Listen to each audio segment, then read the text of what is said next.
হ্যাঁ, ওনারা যখন প্রথমে আসে ওনারা আসলে খুব হতাশাগ্রস্ত একজন দম্পতি ছিলেন।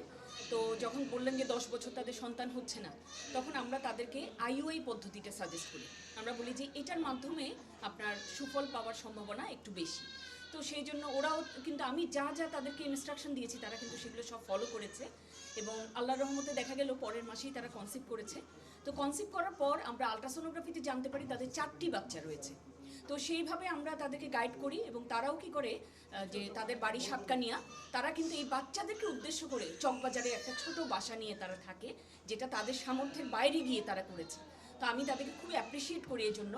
এরপরে আমি যেদিন সিজারিয়ান সেকশন করলাম দেখলাম 4টার পর আমি আরেকটা পাচ্ছি। দ্যাট ইজ আমরা একটা বোনাস হিসেবে পেলাম, এটা সৃষ্টিকর্তা আল্লাহ তাআলার কাছ থেকেই আমাদের কাছে বোনাস এসেছে।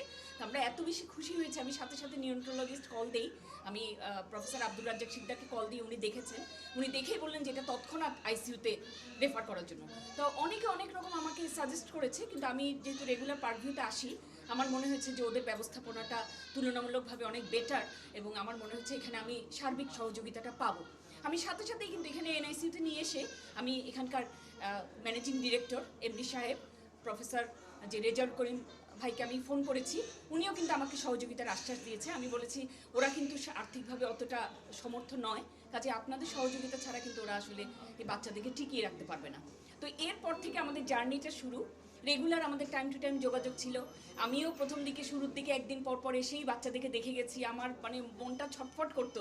প্রতিদিনই মনে হতো আল্লাহ না করুক কোনো খারাপ সংবাদ পাবো কি না, কারণ 2টা বাচ্চা খুব ছোট ছিল, 1 কেজি ওজনের, আপনারা জানেন।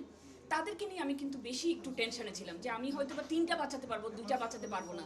কিন্তু আল্লাহর কি রহমত, অশেষ রহমত, আজকে প্রায় 37 দিন পার হয়ে আমরা 5টি বাচ্চাই আমরা বাসায় নিয়ে যেতে পারবো, পুরোপুরি সুস্থ আছে, আল্লাহর রহমতে পুরোপুরি সুস্থ আছে। এবং আমার মনে হচ্ছে কি যে আপনারা সবাই দোয়া করেছেন, আসলে সমস্ত চট্টগ্রাম শহরে সবাই এবং সারা বাংলাদেশ। আমাকে যখন ওরা মেসেজ করতে হোয়াটসঅ্যাপে, আমি বলতাম কি সারা বাংলাদেশ আপনাদের জন্য দোয়া করেছে, এই দোয়া ব্যর্থ হতে পারে না। প্রায় 1 মাস 6-7 দিন ওই আমরা আমাদের ফুল এনআইসিউ টিম, আমাদের বাইরের কনসালটেন্ট, পারভিউর ওই এনআইসিউ টিম সবাই সার্বিক তত্ত্বাবধানে বাচ্চাগুলো আলহামদুলিল্লাহ আমরা আজকে ডিসচার্জ করতেছি। তবে আমরা আজকে ডিসচার্জ মানে আমরা এখানে শেষ না, আমরা যতদিন আসি ইনশাল্লাহ আমাদের সাধ্যমতো এই যে বাচ্চার দাদি যেটা আবেদন করছে আমরাও যতদিন আসি পারবি যতদিন আমরা ইনশাল্লাহ সাধ্যমতো চেষ্টা করবো যে বাচ্চাগুলিকে সার্বিক সেবা ট্রিটমেন্ট দেওয়ার জন্য।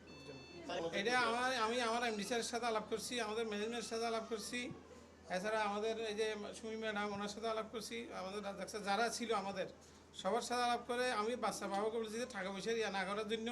উনি প্রথমে ওই সিনিয়র মেডিকেলে নেওয়ার জন্য একটা চিন্তা ভাবনা করছিলেন যে খরচপাতি। আমি বলছি যে আমার এমডি স্যারও বলছে তুমি চিকিৎসা করো, যাতে বাচ্চাগুলি বাঁচার চেষ্টা করা আর কি, বাঁচার মালিক তো আমরা না, আমরা তো চেষ্টা করছি, চিকিৎসা করছি।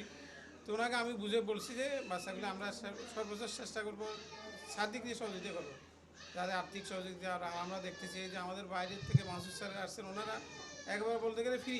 এই যে রাজা স্যার দেখছেন, যারা বাইরে করছেন ওনারাও এইরকম একবারে বলতে গেলে ওরকম ফ্রি দেখছেন।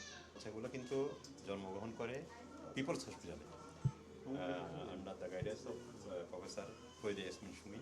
উনি আমাকে একদিন হঠাৎ করে বলে যে একটু তাড়াতাড়ি আসেন। তাড়াতাড়ি যাওয়ার পরে আমি দেখলাম যে 4টা বাচ্চা। আমি কিন্তু ওনারা বলতেছে 5টা, আমি বলতেছি না না কিছু 5টা 4টা, আরেকটা কই পরে আরেকটা খুঁজে বাইর করি, আরেকটা খুঁজে বাইর করি। পরে আমি নিজেও একটু অবাক হয়ে গেলাম। আমি এতদিন তিনটা আমরা অহরহ পাই, 4টাও পাই, কিন্তু 5টা এইবারেই প্রথম আমি আসলে না, আমার কাছেও তখন একটু আশ্চর্যজনক।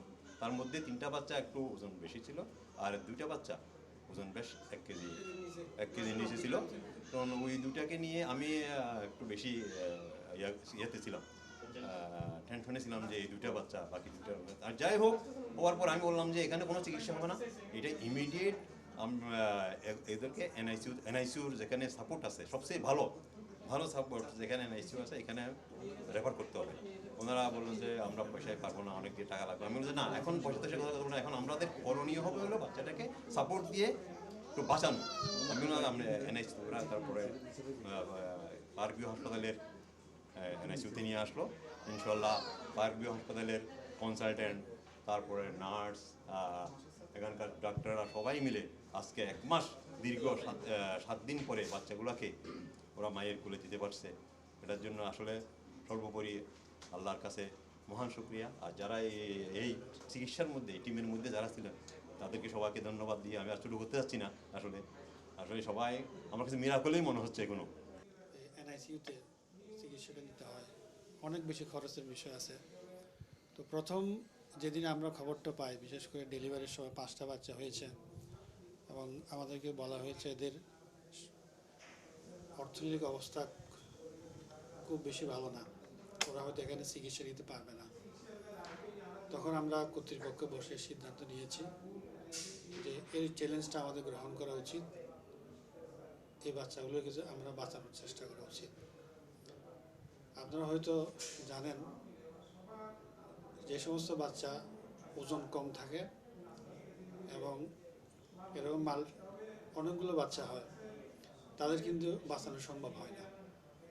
চট্টগ্রামে এরকম অনেকগুলো বাচ্চা আগে ডেলিভারি হয়েছে, বিশেষ করে 5টা 7টা পর্যন্ত হয়েছে। তো দুর্ভাগ্যের বিষয় হচ্ছে এই বাচ্চাগুলোর বেশিরভাগই মারা গেছে বা 1টা 2টা বেঁচে ছিল এরকম। তো আমরা বলবো এটা রোগীর সৌভাগ্য, আমাদের টিমেরও বিশেষ কেয়ার বলতে পারেন যে সবগুলো বাচ্চা আমরা বাঁচাতে পেরেছি।